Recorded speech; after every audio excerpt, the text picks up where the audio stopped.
పెళ్ళైనా పండగైనా వేడుక ఏదైనా పట్టుచీరల ప్రత్యేక వేదిక వారాహి సిల్క్స్.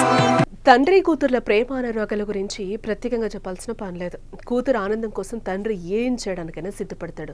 అలా ప్రతి కూతురికి మొదటి హీరో నాన్నే. అందుకే వీరి మధ్య రిలేషన్షిప్ ఎన్నో భావోద్వేగాలతో కూడుంటుంది. ఇప్పుడు మనం చెప్పుకుంటున్న స్టోరీలో కూడా అంతకు మించిన భావోద్వేగం, ప్రేమ కనిపిస్తుంది. కూతురు కోసం ఆ తండ్రి తన ప్రాణాలనే పణంగా పెడతాడు. ఇందుకు కూతురు కోసం తండ్రి ఎందుకు ప్రాణాలను పణంగా పెట్టాల్సి వచ్చిందో చూద్దాం.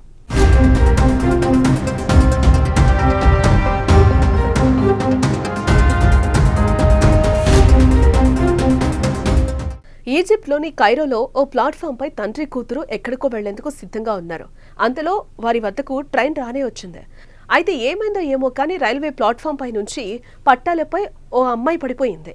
అంతలోనే తనపైకి వేగంగా దూసుకొస్తున్న ట్రైన్ను చూసి ఆ యువతి భయంతో బిగ్గరగా కేకలేసింది. అయితే అది గమనించిన తండ్రి తన ప్రాణాలను పణంగా పెట్టి పట్టాలపైకి దూకి కూతుర్ని కాపాడుకున్నాడు. ఒక్క ఫల్టీలో రైలు పట్టాల నుంచి బయటపడ్డారు. జస్ట్ మిస్ అంతే. ఏదైనా తేడా జరుగుంటే ఇద్దరు ప్రాణాలు పోయేవి.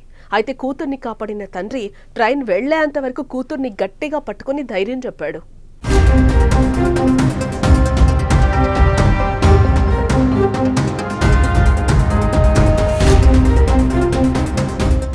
కూతుర్ని కాపాడేందుకు తన ప్రాణాలను పరంగా పెట్టిన తండ్రి వీడియో ప్రస్తుతం సోషల్ మీడియాలో వైరల్గా మారింది. ఇది చూసిన జనం ఓ మై గాడ్, ఇలాంటి ప్రమాదం జరగలేదు అంటూ ఊపిరి పీల్చుకుంటున్నారు. పిల్లలంటే తండ్రికి ఎంత ప్రేమో ఇదిగో ఈ వీడియో చూడండి. తన ప్రాణాల కంటే పిల్లల భవిష్యత్తే ముఖ్యమనుకునే వ్యక్తి నాన్న. తాను నలిగిపోయినా పిల్లలకు చిన్న గాయమైనా తల్లడిల్లిపోయే వ్యక్తి నాన్న అంటూ కామెంట్స్ చేస్తున్నారు. మరి ఈ వీడియోపై మీ అభిప్రాయం ఏంటో కామెంట్స్ చేయండి.